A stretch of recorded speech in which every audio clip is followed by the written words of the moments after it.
Hey guys, how you doing today? Um, if you've been following the channel for any length of time, you know uh, I suffer from depression. It's not the worst form of depression that exists, but it exists, and sometimes, sometimes you win, sometimes you lose. Today I'm losing. I'm losing pretty hard today. Um,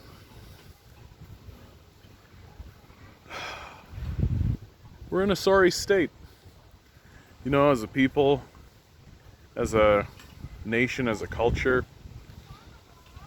And it's hard. Sometimes I can push that boulder back up the hill and stand atop it and stand up straight with my shoulders back, or pull myself up by my bootstraps or what have you, and actually just get along and go along with the day. And I know things are bad, but we have hope, to follow us through. And sometimes you're trying to push that boulder back up that hill and it just rolls right over you and it just takes you down. And you can find your footing again. Get a hold of that boulder again. You can do it. But boy, is that push hard. That's what I'm going through right now, so forgive me if this is especially dour. It's become really, really clear to me.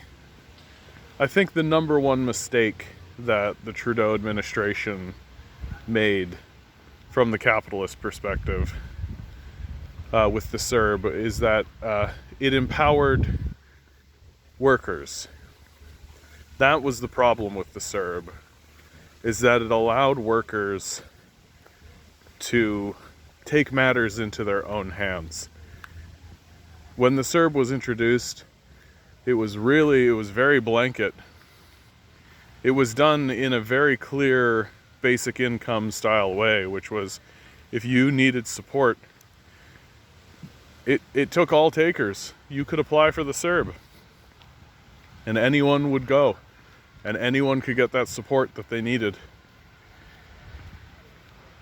And so it allowed workers to take matters into their own hands and to say to their employers, we expect you to do certain things or we will leave. We expect you to act in a certain way or we will leave. And so from the capitalist perspective, that's a problem. You can't allow workers that kind of power to be able to actually say to their employers, we demand to be treated like human beings. We demand to work in safe environments. That's a real problem. You can't have workers like that. Workers need to be afraid. They need to be scared. They need to be constantly looking over their shoulder. They need to feel as though if they lose this job or if they lose this position, that it will render them destitute. And of course the capitalists make it so, right? They make it so that that is the case. All the studies show, like, if you have been out of work for any length of time, it's much more difficult for you to find work. It's much easier to find a job if you already have a job, right? Capitalists are impressed by people who have jobs and are looking for jobs. They're not impressed by people who have been abandoned by the system and are destitute and are desperately looking for work, even though that's exactly the system that they create. And so the new Liberal plan is clearly designed to disempower workers and to put the choice as to whether or not workers get the support they need or are even able to leave the job safely in the midst of a pandemic, squarely in the hands of the capitalists. that you can only get support if you are laid off. You know, all of the things that happen in EI. If you quit your job, you can't get EI, right? They don't permit it. So your employer can be a real shitbag, a real piece of work, and they can just make you absolutely miserable. And I'm not saying that I'm miserable at my job, far from it. I think working at a toy store is probably the best capitalist job that exists, but it's still a capitalist job.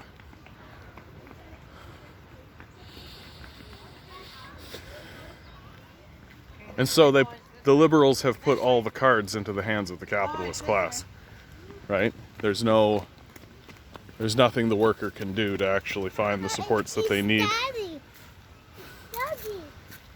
And so, and it makes me very sad. And it seems like what it's done, and as with this recent debate, and as with Donald Trump and Biden, if you choose to call it a debate, it was a real freak show. And it just seems like everyone around me is like, oh yeah, everything's normal. Wow, things are so normal. And that really adds to the horror of all of this. It really reveals what's going to happen when the climate change related disasters start happening. How delusional the populace will get. How easily they'll just be funneled into the hands of the powerful. How stupid they'll act. The absolute idiotic things that the populace will do because free market capitalism will decide. And it's all just going to be on a much more heightened and frantic scale because it's going to be about things like food and water and power.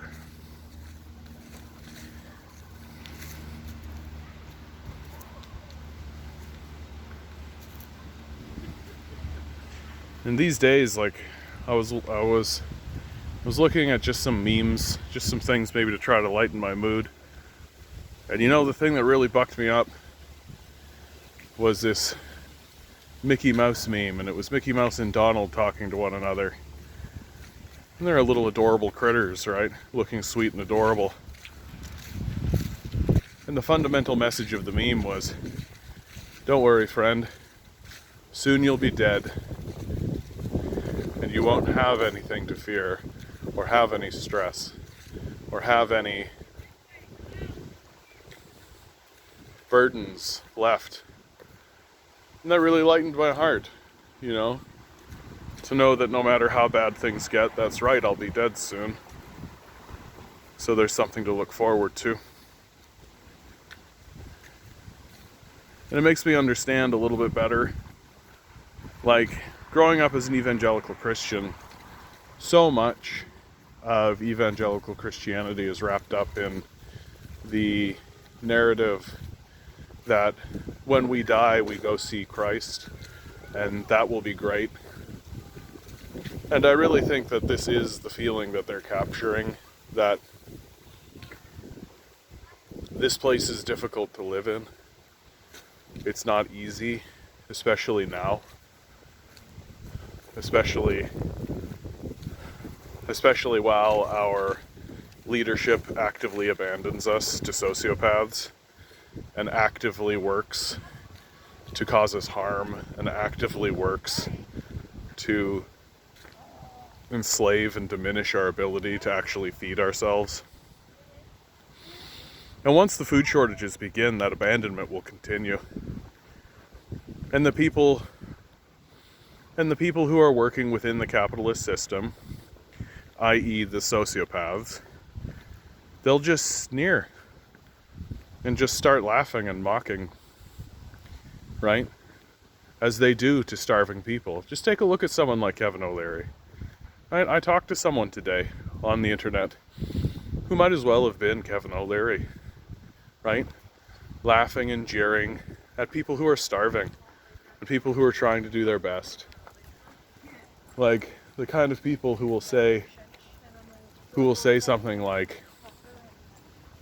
oh, well, you don't have any marketable skills, which is their way of saying you're not worthwhile to capitalists, right? If capitalists can't exploit your labor, then you're not worth anything. So you might as well just go and die, right? Like, if you are attempting to live a life and you're attempting to focus on things like the humanities, moral and ethical conversation, communicate about larger ideas, about what is humanity's place in the world and how should we act, how can we help one another, what can we do to build a safer society, what are some ideas that we could do to actually improve the society around us and get something done to sustain ourselves, to live peacefully with one another. Oh, you're just a fucking loser, go die, right? But if you're willing to enslave like Indonesian peasants, you know, or manipulate currency prices, you're the greatest capitalist that's ever lived, right? That's how capitalism works. If you're willing to find a system to exploit or people to exploit, well, then capitalists love you. You're the greatest thing ever, right? Like how we were all supposed to believe that Steve Jobs was some revolutionary person alongside like Gandhi or something. What a load of shit that was.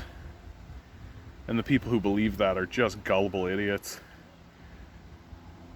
Like, Steve Jobs didn't invent anything. He told slaves to do something and they did it. Right? His story is every capitalist story. He came into a situation, exploited everyone around him, and took credit for it for himself. It's every capitalist that's ever lived. And these worthless parasites just keep sucking our energy away and sucking our brains away, so we can't actually see them for what they are. Well, and the whole system's structured like that, right? The whole education system is structured to make you worship white capitalists. Like, look at the books that you read, for Christ's sakes. You're not reading books written by slaves. You're not reading books written by indigenous people. You're not reading anything that's outside of the white power structure, which is why organizations like the Proud Boys and the Ku Klux Klan are still relevant, because we've been trained our entire lives to worship white supremacy. We've been trained our whole lives to find the plight of the rich white man sympathetic, right? That we're supposed to take seriously what rich white men think about the world around them, instead of being deeply skeptical about what these delusional sociopaths have to say about the world. If classes were taught that way, like if we were presented with this colonizer literature, but within the context that this is what the sociopaths think, it'd be very different.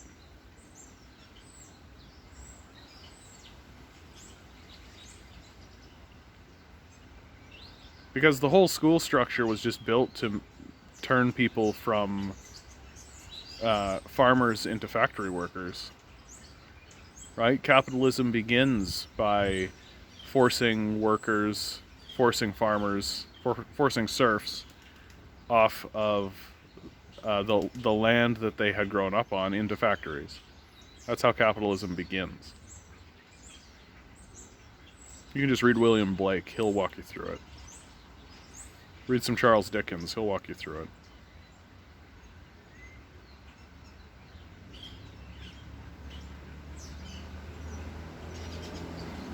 And I felt like there was a moment here with this pandemic where we might actually look at one another and go, oh hey, why are we listening to these capitalists at all?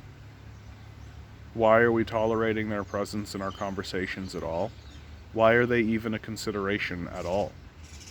Why should they be part of anybody's consciousness or consideration? They're obviously parasites. And that's obvious at this point. Like, unless you're completely deluded. And I just think many people are. You work your entire day and you don't take your work home, right? Someone else gets to take it home. And what is that someone else doing? Nothing. They're sitting there being rich. That's what they're doing.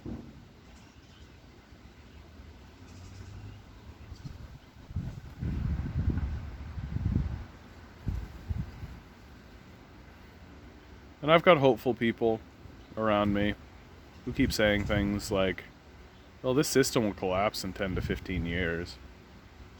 And I kind of laugh at them and go, yeah, and they'll take the ecosystem with it. And they will. Because that's how sociopaths work. They're not going to go down without a fight.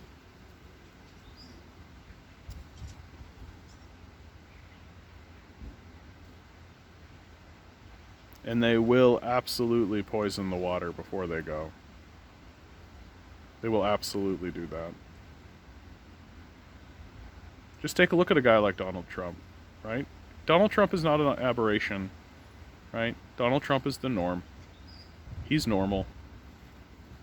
People are trying really hard to treat Donald Trump like he's an aberration, but all of these people, like Joe Biden is like Donald Trump. They're very similar to one another. The only difference is that Joe Biden doesn't present himself as a boob, right? Donald Trump does. But Donald Trump is just like the inner monologue for these guys, right? Go take a look at any of these guys' Twitter feed. Pick one. Pick any of them.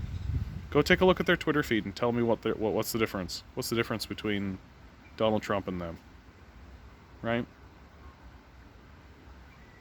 The only real true difference is that Donald Trump is more bombastic. Right? He's a game show host. That's his career. He loves to talk in front of people. He does well in like WWE style formats, which is American politics. But they're all like that. They all vote the same way. They vote for the same things. Right? The Democrats are happy to stand up and throw stones at Donald Trump and then vote for everything he puts on the table. Right? They vote for everything that he puts on the table. If they didn't want to support him, they could have shut everything he put forward down. But they didn't. They supported everything he put on the table. So it's all just theater, right? And if you're gullible, you buy into it.